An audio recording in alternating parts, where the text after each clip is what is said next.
여러분, 지금 짧은 영상 하나를 보려고 하는데요. 모차르트 피아노 협주곡 23번, 아직 아니에요. 모차르트 피아노 협주곡 23번 2악장 아다지오의 앞부분만 편집한 영상입니다. 이 영상에 나오는 피아노 연주자를 한번 잘 봐주세요. 일단 영상을 한번 보겠습니다.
막 좋을라 하는데 끝나버렸어요.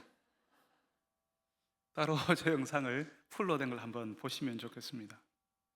너무 짧으니까 아쉽죠, 그죠? 조금 전 저 영상에 나온 피아노 연주자는 문하임 프레슬러라고 하는 분인데요. 영상 속 저 협주곡을 연주했을 때 저분 나이가 95세였습니다.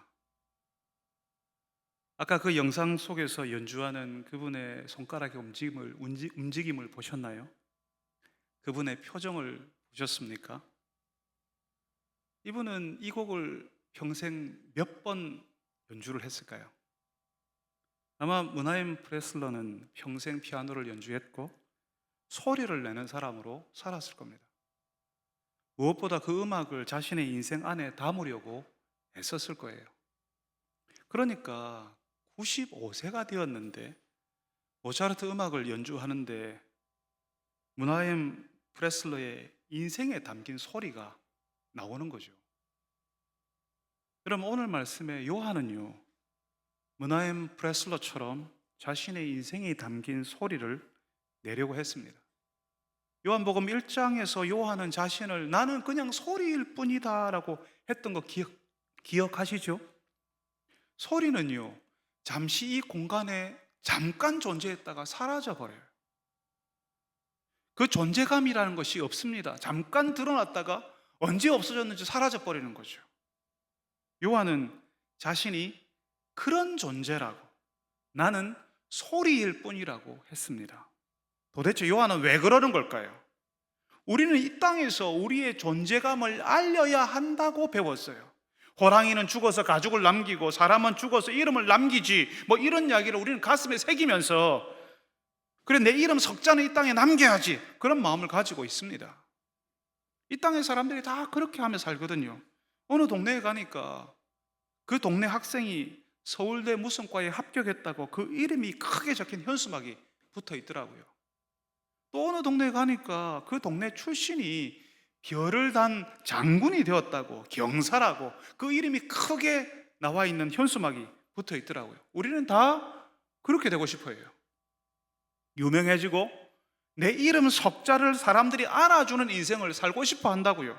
솔직히 말하면 우리가 신앙을 갖고 있는 것이, 하나님 앞에 우리가 나오는 것이 내가 잘 되자고, 나 좋자고 하는 거 아닙니까? 나 좀 도와달라고, 나 좀 잘되게 해달라고요. 내 존재를 이 땅에 드러내고 싶은데 내 이름 석자를 사람들에게 알릴 수 있도록 하나님 좀 도와주십시오. 여러분, 그런 거 아닙니까? 근데 요한은 왜 그런 생각을 안 하는 걸까요?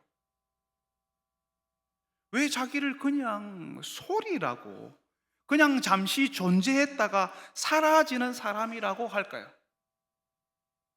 여러분, 왜 그런가 하면요, 그 사람 요한은 하나님의 임재 가운데 살았거든요.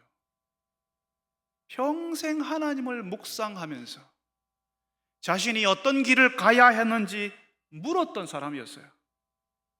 어떤 사람들은 유명해지는 것이 중요하고 돈을 많이 버는 것이 중요하고 높은 사람 되는 것이 중요하겠지만, 하나님 임재 가운데 살았고 하나님을 묵상했고 하나님이 원하시는 것을 추구했던 요한에게는 하나님의 소리에 집중하고 하나님의 소리를 듣는 것이 더 중요했던 거예요. 여러분 주변을 한번 보십시오. 하나님 앞에서 살려고 몸부림치는 사람들이 여러분 주변에 있다면 그분들 한번 보세요. 하나님을 묵상하고 기도하고 하나님이 원하시는 대로 살려고 하는 분들에게 자신이 유명해지고 자기가 커지고 자신이 대단해지기를 바라는 사람들이 있습니까? 없습니다. 없습니다. 하나님을 묵상하는 사람, 하나님의 소리를 들으려고 하는 사람은요, 하나님이 드러나고 하나님의 일이 이루어지기를 바라는 사람으로 사는 거예요. 자신에게서 하나님을 담은 소리, 하나님을 드러내는 소리가 나오기를 바라게 되는 겁니다. 요한은 평생 하나님을 묵상했고 하나님께 자신의 길을 물었고 그래서 자신의 인생에 하나님의 소리를 담으려고 애를 썼던 겁니다. 그러니까 처음으로 예수님을 증언하는 증언자, 목격자가 될 수 있었던 겁니다. 우리가 읽은 요한복음에도 마가복음, 마태복음, 누가복음에도 다 요한이 예수님을 증언한 이야기가 다 나오잖아요. 왜냐하면 중요하니까, 정말 중요한 일을 했으니까. 사람들이 아무도 예수님을 모를 때 그 예수님을 알아본 처음 사람이라고요. 여러분 처음으로 뭔가를 한 사람들은 다 중요한 사람이라는 거 알고 계시죠? 다이너마이트를 처음 발명한 사람 누군지 아세요? 아세요? 오, 예, 맞습니다. 노벨이에요. 예, 그럼 전기를 처음으로 이용한 사람은요? 야, 어디서 에디슨 그러네요. 그러면 아메리카 대륙을 처음 발견한 사람은요? 누구라고요? 저는 아니에요. 예, 뭐 콜럼버스라고 누가 이야기하신 것 같아요. 그럼 비행기를 처음 만든 사람은? 예, 라이트 형제라고, 예, 누군가 큰 소리로 이야기하셨습니다. 그러면 화약을 처음 만든 사람은? 총을 처음 만든 사람은? 우린 모르죠, 그죠? 근데 이 처음 발견한 것들 때문에 세상이 바뀌었습니다. 역사가 다 바뀌는 거죠. 전기가 없는 세상을 여러분 상상이 되시나요? 하루만 정전이 되면요, 우리는 굉장히 어려울 겁니다. 아메리카 대륙을 발견하지 못했으면 지금의 초강대국 미국은 없는 겁니다. 처음으로 발견했고 처음으로 만들었던 것 모두가 역사를 바꾸고 사회 경제적인 체계를 바꾸는 엄청난 발견이었습니다. 그래서 처음으로 만든 사람, 처음으로 발견한 사람을 우리는 학교에서 가르치고요, 그 의미를 대학에서, 대학원에서 따로 연구를 해요. 그 처음 사람 때문에 다 달라졌으니까. 요한은 처음으로 예수님을 알아보고 사람들에게 말했던 사람이었습니다. 예수님이 구원자라고, 세상죄를 지고 가는 하나님의 어린 양이라고 사람들에게 처음으로 말한 사람이었어요. 처음으로 발견한 것이 세상에 나왔으면, 세상 사람들에게 알려졌으면 이제는 발견되기 전 세상으로 돌아갈 수 없습니다. 무슨 말인가 하면 전기를 사용하기 전 세상으로, 암흑 세상으로 우리는 더 이상 못 돌아간다고요. 전기 없는 세상에 가면 여러분 하루빨리 거기서 빠져나오려고 할 거예요. 큰일이라고 싶을 거예요. 우리는 이전으로 못 돌아갑니다. 전기든 비행기든 신대륙이든 처음 발견한 그것으로 세상이 달라졌거든요. 그것처럼 요한이 알려준 구원자 예수님이 오셨으니까 이제 예수님을 거절하면서 살 수는 있겠지만 예수님 없는 세상을 우리는 살 수 없는 겁니다. 예수님으로 인해서 세상이 달라지고 있고 더 급격하게 달라질 겁니다. 예수님이 몰고 오시는 하나님의 나라에서는 모든 것이 달라질 겁니다. 그러니까 요한은 하나님의 나라를 몰고 올 구원자 예수님을 처음으로 알아본 사람이었어요. 예수님이 그런 분이시니까 요한은 자신의 남은 인생에 예수님을 닮고 그 예수님 이야기를 하는 사람, 예수님 소리를 내는 사람으로 살았던 거죠. 저는 설교를 시작하면서 문하임 프레슬러의 연주 영상을 짧게 보자고 했어요. 그 영상 속 문하임 프레슬러가 95세라고 했죠. 아마 문하임 프레슬러는 자신의 인생에 그 음악을 담으려고 애를 썼을 겁니다. 이 사람도 먹고 사는 게 중요했고 이 사람에게도 일상은 있었겠지만 문하임 프레슬러가 가장 하고 싶었던 것은 자신의 인생에 담긴 그 소리를 세상에 내어놓는 거였어요. 프레슬러는 피아노 연주자였으니까 95세가 되도록 피아노 소리를 내는 거죠. 그 소리에 자신의 인생이 담겨져 있는 거죠. 여러분이 짧은 영상을 봤지만 보니까 그 소리가, 그 연주자의 모습이 감동적이지 않았습니까? 아마 요한이든 프레슬러든 처음 소리를 내었을 때는 아주 서툴고 보잘것없는 하찮은 소리였을 거예요. 5살짜리가, 프레슬러가 95세 때 저 연주를 했는데 프레슬러가 5살이었을 때 피아노 앞에서 소리를 낸다고 생각해 보세요. 이제 갓 예수 믿은 사람으로 일터에서 가정에서 산다고 생각해 보세요. 어색하고 서툴고 불편하고 다른 사람들이 보거나 들으면 뭔가 어설퍼 보였을 거예요. 그런데 그걸 평생 진지하게 연습하고 그 소리를 자신의 인생에 담으려고 했다면 그 인생의 마지막 즈음엔 어떤 소리를 낼까요? 이제 갓 예수 믿은 사람이 아니라 교회 다닌 지 한 1년쯤 된 사람이 아니라 평생 하나님의 말씀을 듣고 묵상하고 기도하고 자신의 인생에 부어진 하나님의 사랑을 자신의 인생에 담으려고 애썼던 사람의 모습은 어떤 것일까요? 95세 고령의 피아노 연주자가 내어놓는 그 소리가 참 아름답고 감동적인 것처럼 그 소리에 그 인생이 담긴 것이 느껴지는 것처럼 평생 예수님을 담으려고 했던 사람의 끝은 참 감동적인 겁니다. 그 사람에게서 예수님이 보이고 하나님이 느껴지는 거죠. 우리가 했던 일은 다 달랐어도, 우리가 살아왔던 날들은 다 달랐어도, 누구는 은행원으로, 누구는 평생 장사하는 사람으로, 누구는 학생들을 가르치는 사람으로 살았겠지만 그 인생에 예수님을 담으려고 했던 사람의 끝은 하나같이 하나님의 흔적이, 예수님의 흔적이 아주 진하게 남아있을 겁니다. 여러분, 아직 여러분의 인생에 하나님의 흔적이, 예수님의 흔적이 나타나지 않는다고 속상해하지 마시기 바랍니다.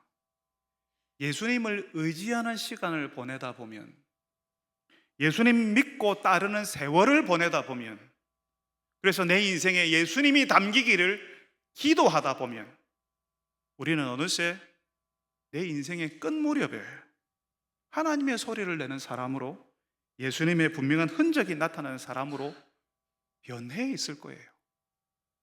사랑하는 여러분들에게 그런 일이 일어나기를 바랍니다. 지금은 아닐지라도 내 인생의 끝 무렵엔 예수님의 흔적이 나타나는 인생이 되게 해달라고 기도하는 여러분들이 다 되시기를 바랍니다. 여러분, 요한은 예수님을 알아본 첫 번째 사람이었습니다. 말하자면 선구자였어요. 먼저 알아보고 먼저 예수님의 길을 걸어갔던 사람이었습니다. 그런데 우리 시대는요, 첫 번째 사람이 안 중요해요. 1등이 중요하죠. 1등이 되고 싶어요.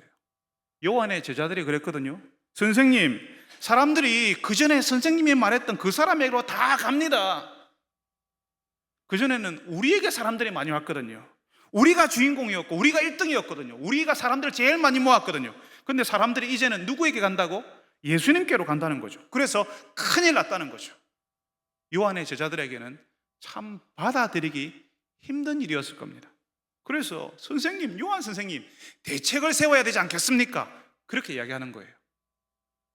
우리에게 사람들이 더 많이 오고 우리가 제일 크고 우리가 1등을 하고 우리가 사람들의 주목을 제일 많이 받았으면 하는 마음이 우리에게 다 있거든요. 그런 제자들에게 요한이 이야기합니다.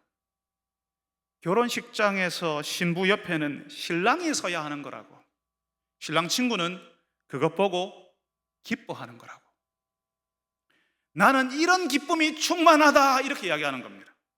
요한의 제자들은 선생님 이거 큰일 났습니다, 1등 뺏기겠습니다, 이렇게 하는데 요한은 사람들이 예수님께로 가니 나는 기쁘다, 이렇게 하고 있는 거죠. 왜냐하면 예수님이 신랑이기 때문에. 예수님이 결혼식장의 주인공이고 요한은 신랑이 아니라 그저 친구일 뿐이라고요. 그러면서 결정적인 이야기를 하잖아요. 뭐라고 해요? 그는 흥하여야 하겠고 나는 쇠하여야 하리라. 여러분, 우리는 정말 이 요한의 마음과 반대로 살아요. 나는 흥하여야 하겠고 계속 흥하여야 하겠고 내 때가 영원토록 계속되었으면 좋겠다 하는 마음으로 살아요. 수많은 교회 지도자들이 그래서 실수했고 지금도 교회를 힘들게 합니다. 내가 아니면 안 된다고요. 그런데 요한은 한때 예수님의 소리로 살다가 그 자리에서 내려와야 한다는 사실을 알았어요. 내가 계속하는 것이 아니라 내 인생의 한때만 그 역할이 맡겨졌고 이제 나는 사라져야 한다는 사실을 알았다고요. 우리는 다 그런 부르심을 가지고 있습니다. 인생의 한때의 목사로, 장로로, 권사로, 집사로, 또 가정과 일터에서 무언가를 할 사람으로 부르심을 받았습니다. 그렇지만 한때만 섬기도록 부르심을 받았습니다. 그때가 지나면 우리는 내려와야 합니다. 내가 거기서 내려와야 내 다음 사람이 하나님의 일을 할 수가 있어요. 1등을 하려고 하는 눈으로 보면, 내가 1등 해야지라는 눈을 보면 내 다음 사람이 뭔가 부족해 보여요. 1등이 아니거든.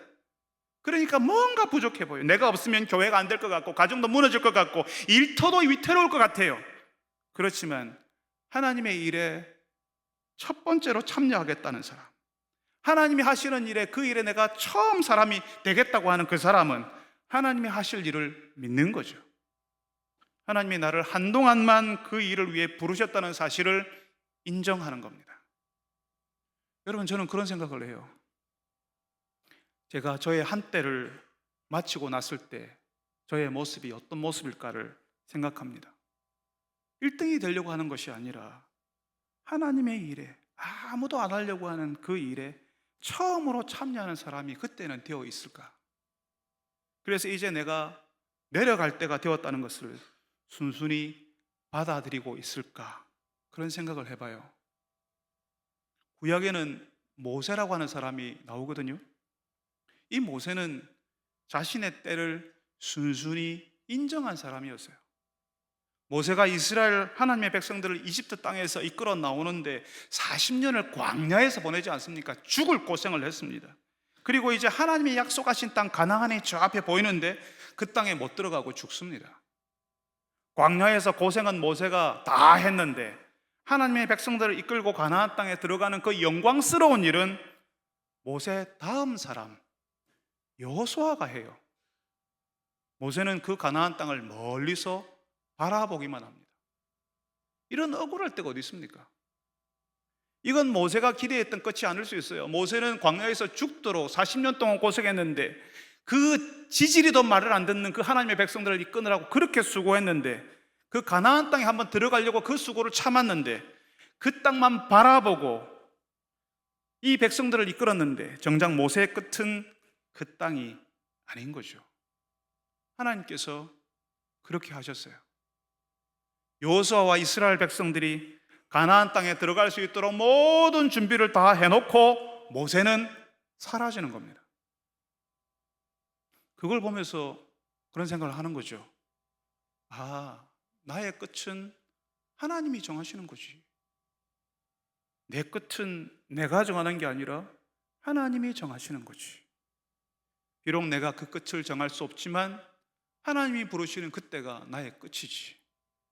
그 끝을 생각하면서 살아야겠다 생각했습니다. 하나님께서 언제 부르시든지 그 끝을 생각하면서 사는 거죠. 아직 나에게 오지 않은 내 인생의 끝에 내가 미리 가서 서서 지금 내 삶이 어떠해야 할지를 보면서 사는 거죠. 나에게 끝이 온다는 것을 내 현실 속에서 인식하면서 사는 거죠. 마치 끝이 없는 사람처럼, 지금 있는 자리에서 영원히 내려오지 않을 사람처럼 그렇게 사는 것이 아니라 내려올 사람으로 사는 거죠.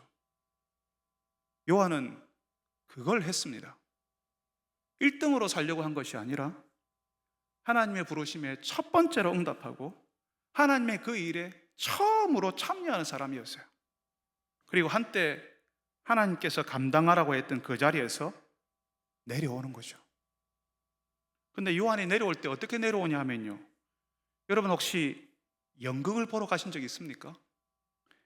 연극을 보러 가면요, 그 무대 중앙에 조명이 쫙 비춰져요. 조명이 누구를 비추냐 하면 그 무대 중심에 서 있는 사람, 그 무대에서 연기를 하는 사람을 비추거든요. 요한은 이제까지 자기를 향해 비추었던 그 조명을 이제는 자기 다음 사람인 예수님께 비추라 하고 무대에서 내려가는 겁니다.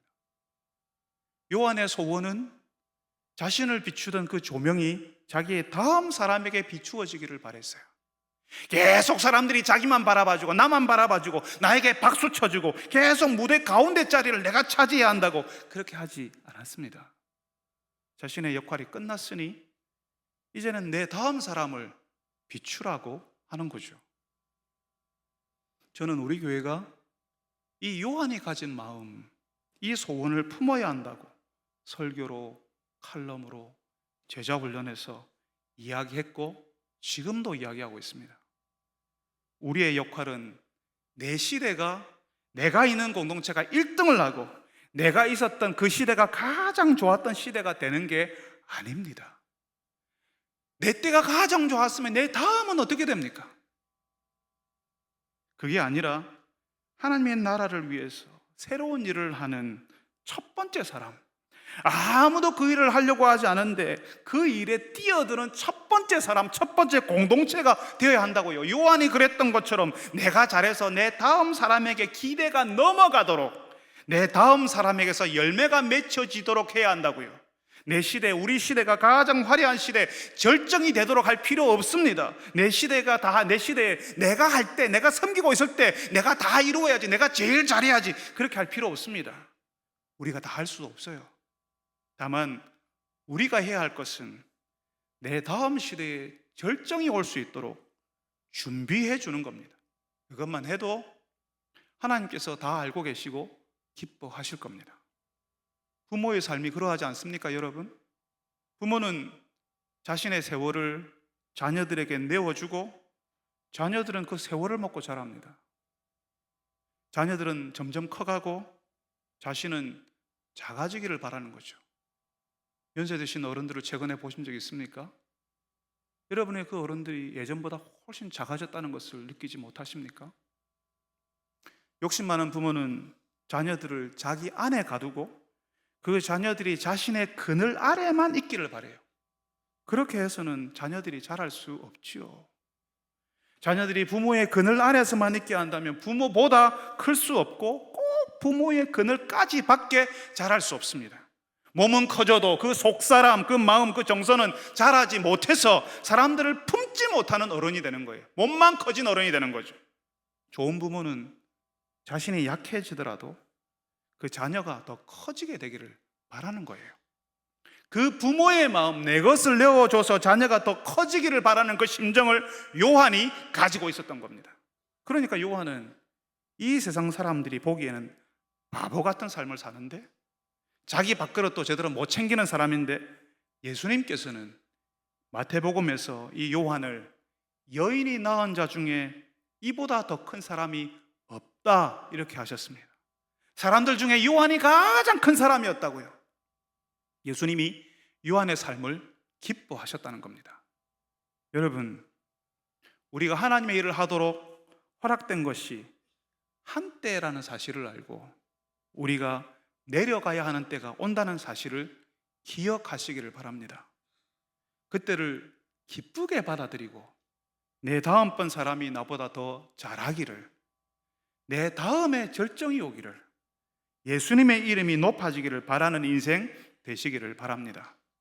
1등 되기만을 추구하는 것이 아니라 아무도 하지 않을 때, 감히 나서지 못할 때 하나님이 하시기 원하는 그 일에 첫 번째로 참여하는 사람, 내가 거기에 1번 되기를 원합니다 하고 그렇게 그 일을 하게 되어서 기쁘다라고 말할 수 있는 분들이 되시기를 바랍니다. 여러분, 이제 마지막으로 요한은 예수님이 어떤 분인지를 마지막으로 증언하고 있습니다. 앞에서 했던 이야기를 다시 반복해서 결론을 이야기하고 있어요. 앞에 했던 이야기예요. 근데 그 이야기를 또 하고 있어요.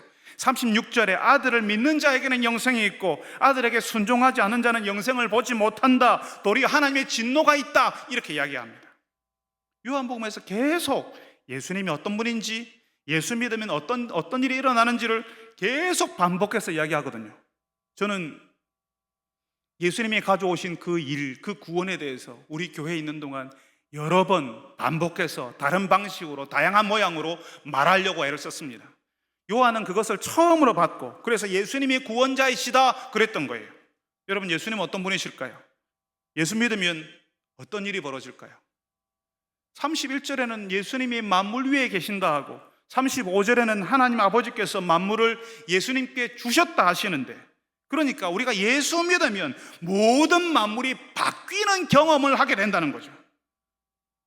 저는 이 구원에 관한 진리를 우리 평생에 걸쳐서 경험하고 이해한다고 믿습니다. 더 깊이, 더 넓게 예수님의 구원을 받아들이고 이해하고 또 기뻐하고 계속 그런 일이 일어나는 거죠. 예를 들어 볼게요. 우리 교회에서는 시설에서 생활하는 아이들을 돌보는 일을 하는데요, 그 중에 시설에서 나와서 자립한 청년들이 있어요. 그 청년들 중에는 집안의 쓰레기를 안 치우고, 못 치우고 집에 계속 쌓아두는 친구들이 있다고 하더라고요. 다 그런 거 아니지만 어떤 청년들은 밖에서 누군가를 만나서 식사하고 집에서 밥을 해먹고 그런 것이 안 되는 청년들이 있습니다. 그래서 가장 편한 게 뭐예요? 배달시키는 거죠. 배달 음식을 시켜 먹는 거죠. 그 배달 음식을 먹으면 쓰레기가 남지 않습니까?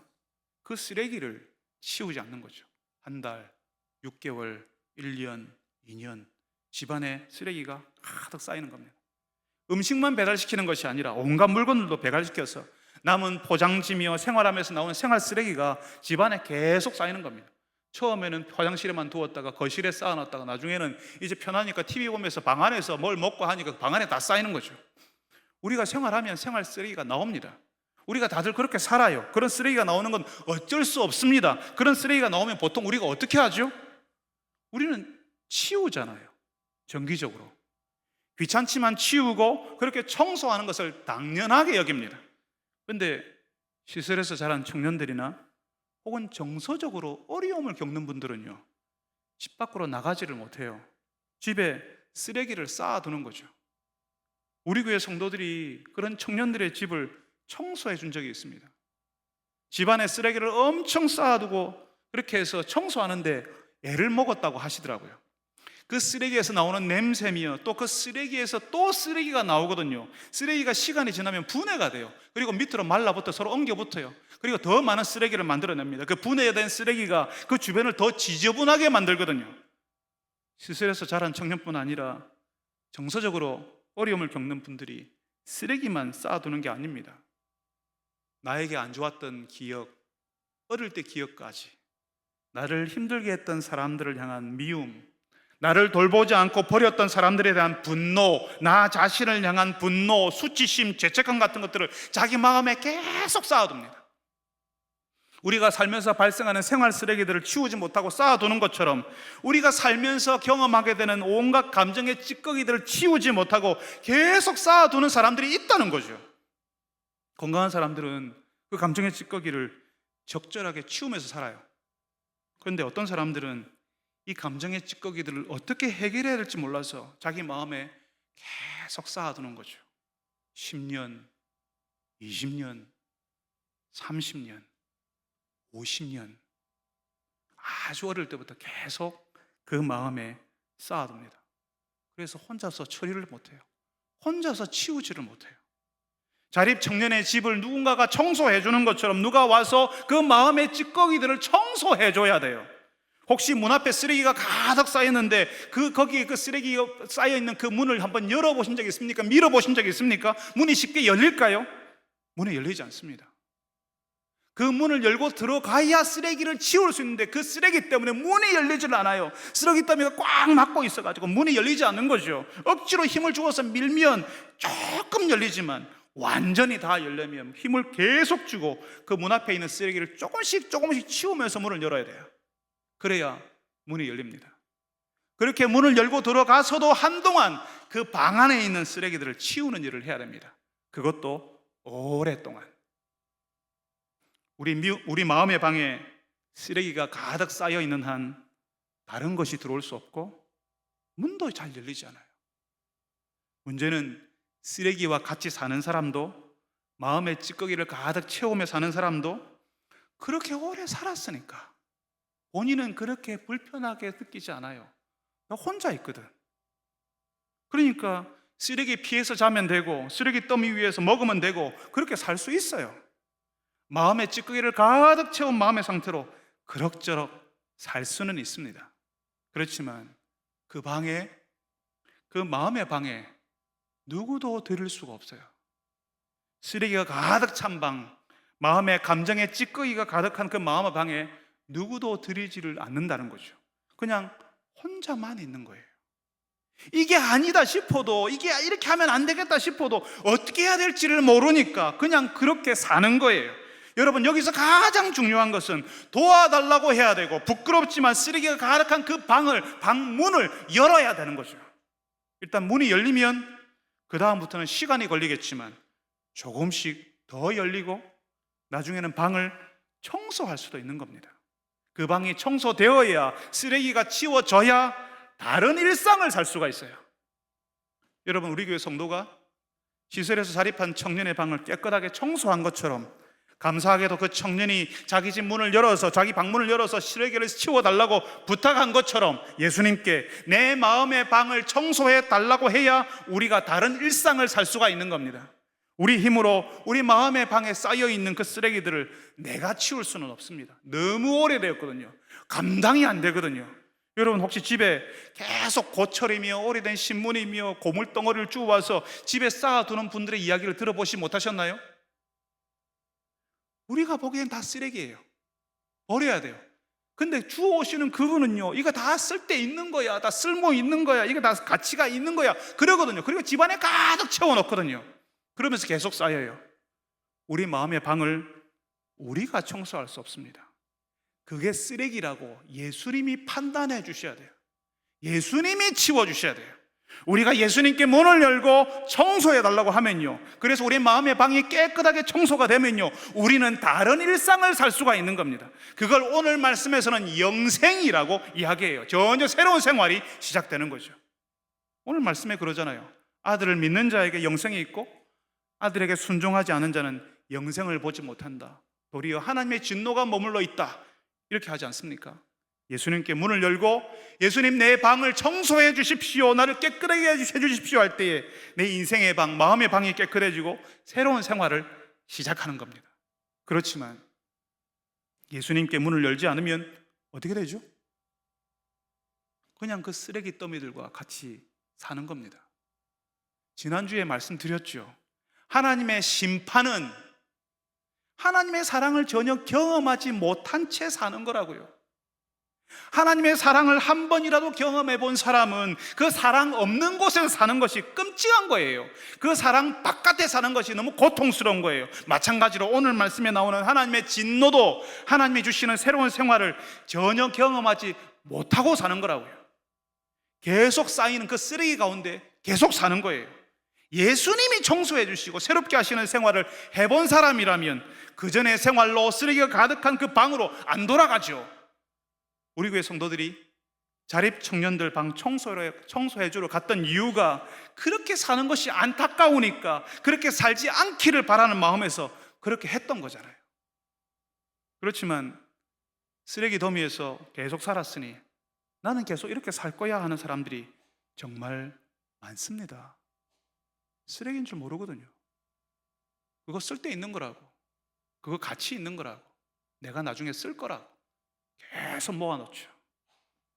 그러니까 예수님께서 나의 방을 청소해 주시고 새로운 생활을 시작하는 것에 대해서, 그 방에 예수님 모시고 같이 사는 것에 대해서 전혀 이해하지 못합니다. 근데 정말 놀랍게도 어떤 사람들은 내가 이렇게 살면 안 되겠다, 내 인생의 쓰레기를 정말 깨끗하게 청소해버리고 싶다 하는 그런 마음을 가지는 사람도 있습니다. 그래서 교회로 찾아오고 도와달라고 하고 사랑방 모임에 주일 예배에 따라 나오는 분들이 계세요. 여러분의 인생, 여러분의 마음의 방을 청소하고 싶은 여러분의 문을 열고 도와달라고 해야 됩니다. 예수님 도와주십시오. 살려주십시오. 내 인생의 방, 내 마음의 방을 청소해 주십시오. 그렇게 해야 됩니다. 그래야 청소가 시작되고 새로운 생활이 시작되는 거예요. 오늘 말씀은 그 일을 오직 예수님만 하실 수 있다고, 예수님이 그 일을 위해 오셨다라고 우리에게 알려주시는 겁니다. 여러분, 우리를 위해 오신 예수님, 우리에게 영생을 주시는 예수님을 의지해서 살아보겠다고 예수님 도와주십시오라고 해보십시오. 그래서 예배 시간에 하나님의 말씀해 주시기를 기대하고, 기도할 때 주님, 저 기도가 내 기도가 되기를 원합니다 하고 같이 기도하시고, 찬송할 때 하나님, 이 찬송이 내 기도요, 내 소원입니다 하고 같이 부르시기를 바랍니다. 말씀을 배우고 나누는 모임에 참여하셔서 여러분의 이야기를 들어줄 사람 사이로 들어가십시오. 여러분의 문을 열어야 돼요. 그래야 청소가 시작될 수 있습니다. 그래서 여러분의 인생과 마음에 쌓여있는 그 쓰레기들을, 찌꺼기들을 깨끗하게 청소하고 예수님이 주시는 새로운 생활을 경험할 수가 있습니다. 여러분들이 예수님이 약속하시는 그 새로운 생활을 경험하는 분들이 다 되시기를 바랍니다. 사랑하는 주님, 우리 가운데는 그 인생의 방에, 그 마음의 방에 하나님 아닌 다른 것들이 가득 차서 문을 열고 싶은데 문을 열지도 못하고, 오랫동안 어찌해야 될지 알지 못하고, 그 마음의 찌꺼기 때문에 고통하며 괴로워하며 홀로 그 방 안에서만 머물러 있어야 되는 인생들도 있는 줄 압니다. 주님, 불쌍히 여겨주셔서 그 문을 열게 하시고 예수님을 모셔드리게 하시고 그 방을, 그 마음의 방, 인생의 방을 깨끗하게 청소하는 일이 일어나게 하여 주시옵소서. 주님이 약속하셨던 그 새로운 일상, 새로운 생활이 시작되게 하여 주옵소서. 예수님이 아니시면 우리는 새롭게 시작할 수 없고 청소도 할 수 없는, 우리는 무력한 상태에 있다는 사실을 알게 하여 주시옵소서. 주님, 그래서 예수님을 그 인생에 모시고 나중에는 내 인생에 예수님을 담은 사람, 내 인생의 끝 무렵에는 예수님의 흔적이 나타나는 사람으로 살게 하여 주옵소서. 예수님의 이름으로 기도합니다.